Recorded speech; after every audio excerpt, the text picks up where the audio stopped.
वळूयात पुढच्या महत्त्वाच्या ब्रेकिंग बातमीकडे। शक्तीपीठ महामार्गाला शेतकऱ्यांचा विरोध असून 12 मार्चला विधान भवनावर मोर्चा काढणार असल्याचं काँग्रेस नेते सतेज पाटील यांनी म्हटलंय। सरकारने कोल्हापूरच्या शेतकऱ्यांना फसवलं असा आरोप देखील सतेज पाटील यांच्याद्वारे करण्यात आलाय। तर शक्तीपीठ महामार्गाला शेतकऱ्यांचा विरोध असल्याचं पाटील यांचं म्हणणं आहे। कोल्हापूरच्या शेतकऱ्यांना फसवण्याचं काम झाल्याचा आरोप पाटलांनी केलाय। तो लोकसभा विधानसभा निवडणुकांपूर्वी रद्द आता का असा सवाल देखील पाटील यांच्याद्वारे विचारण्यात आलेला आहे। दरम्यान सरकारने खरं तर कोल्हापूरच्या शेतकऱ्यांना फसवलं असल्याचा आरोप सतेज पाटील यांनी केलाय।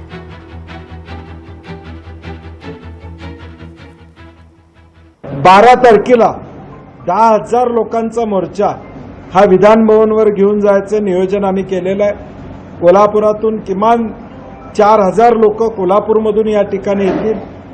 कोल्हापूरमध्ये हा रस्ता रद्द झाला असं बोललं जातं, परंतु दुसऱ्या बाजूला सत्तेतलेच एक आमदार हा रस्ता झाला पाहिजे ही भूमिका मांडतायत।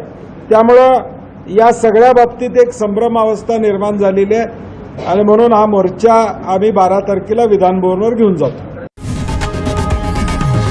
लोकशाही मराठी ऐका, पहा, जागरूक रहा।